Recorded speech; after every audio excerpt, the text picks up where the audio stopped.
products can vary in model style.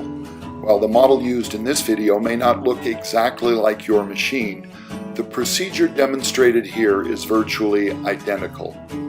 Before you assemble your elliptical, be sure to register it so that your warranty is activated. Consult the literature pack that came with your elliptical for the registration method that best suits you. Always unplug your machine from the outlet when working around moving or electrical components. If you need to use power while diagnosing an issue, please use caution. Do not use power tools during this procedure. Yes, they make the job move along more quickly, but they can just as quickly damage your treadmill's components. If you have any questions while watching this video, see the replacement instructions that ship with the lower wire harness. Carefully remove the top shield cover. It is not held on by screws. Instead, it snaps off. Be sure to do this carefully so as not to break the plastics.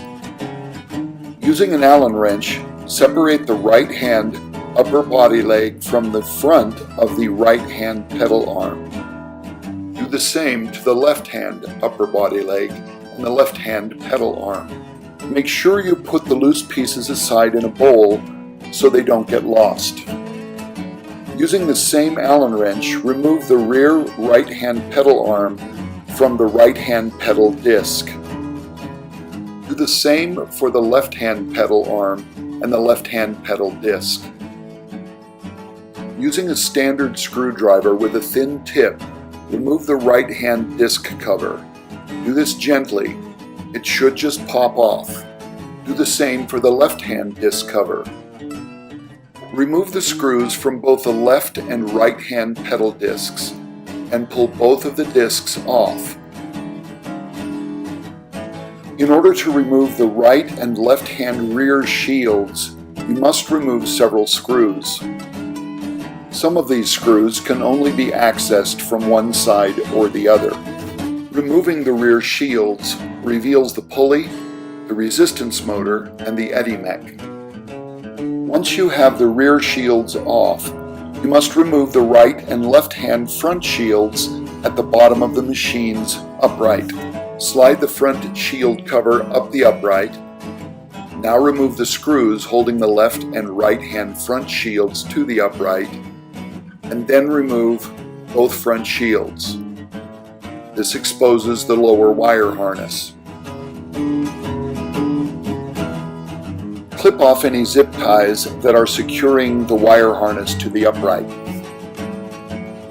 Disconnect the lower wire harness from the upper wire harness. The connectors have a small plastic catch. Lift up on this catch and they should pull apart easily. Here is a close-up of how to disconnect the two connectors on the upper and lower wire harnesses. You need to free the wires to the resistance motor and the reed switch from the frame.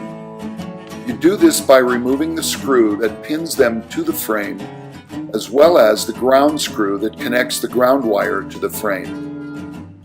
Disconnect the reed switch and the resistance motor from the lower wire harness. You have 4 connectors here and 2 connections. Each connection has a small plastic catch that, when lifted, allows the connectors to pull apart easily.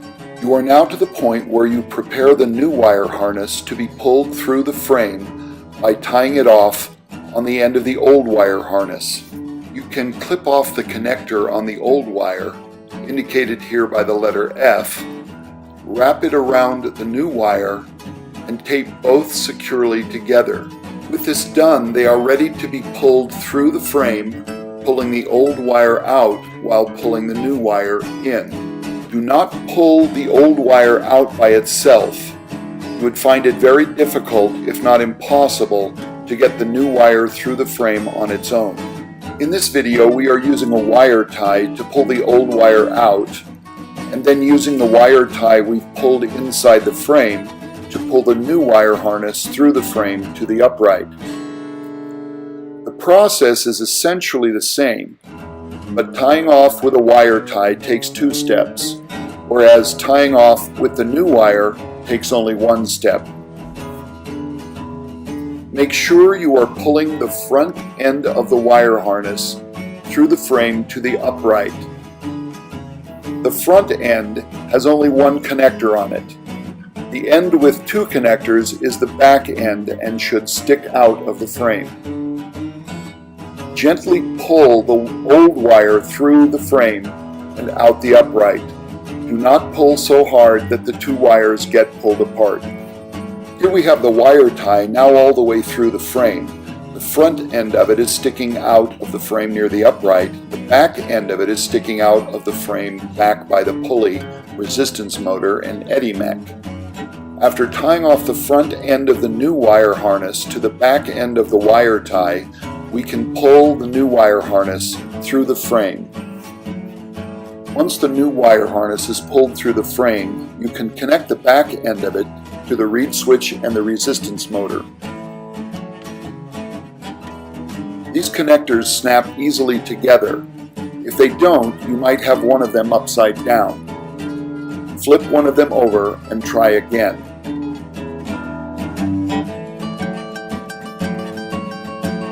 Bundle the connected wires together with a short wire tie and re-secure them to the frame. Make sure you also connect the ground wire to the frame. Now connect the front end of the lower wire harness to the bottom end of the upper wire harness sticking out of the upright. Tuck the excess wire up into the upright.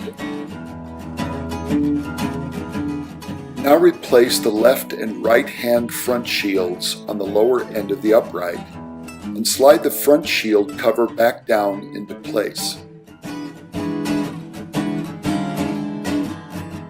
Now replace the components you have removed back over the pulley, the resistance motor, and the eddy mech, but in reverse order. First the left and right hand rear shields.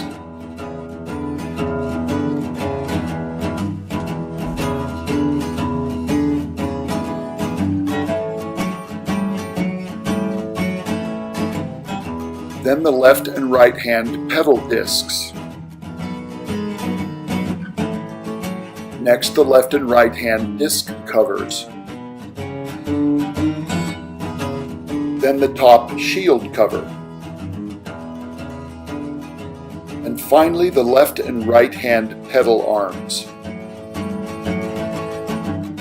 With that complete, now you can reconnect the left and right hand pedal arms to the left and right hand upper body legs.